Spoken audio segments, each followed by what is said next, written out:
ബഹുമാന്യരായ സഹോദര സഹോദരിമാരെ, വോട്ടർമാരെ, വിലയേറിയ നമ്മുടെ വോട്ടവകാശം നമ്മുടെ രാഷ്ട്രത്തിൻ്റെ, ഭാരതത്തിൻ്റെ, ഇന്ത്യയുടെ ഭരണഘടന സംരക്ഷിക്കുന്ന മതേതര ജനാധിപത്യം നിലനിർത്തുന്ന ഒരു സർക്കാർ കേന്ദ്രത്തിൽ വരുന്നതിന് വേണ്ടി വിനിയോഗിക്കുക. വർഗീയതയില്ലാത്ത, വിദ്വേഷമില്ലാത്ത, പകയില്ലാത്ത ഒരു ഭരണ സംവിധാനം കേന്ദ്രത്തിൽ വരണം.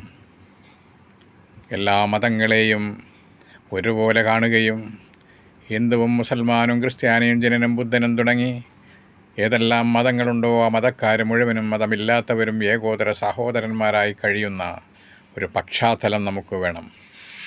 അതിനുവേണ്ടി പ്രവർത്തിക്കുന്ന ഒരു ഭരണ സംവിധാനം, ഭരണകൂടമാണ് കേന്ദ്രത്തിൽ വരേണ്ടത്.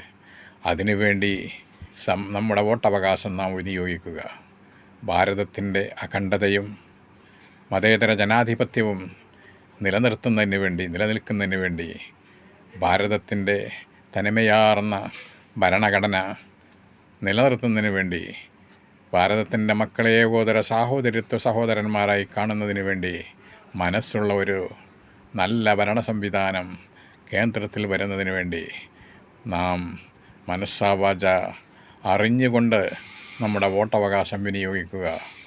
ഇന്ത്യൻ ഭരണഘടനയെ സംരക്ഷിക്കുക, ഇന്ത്യൻ ജനതയെ സംരക്ഷിക്കുക അഭ്യർത്ഥിക്കുകയാണ് സഹോദരന്മാരെ, സഹോദരിമാരെ.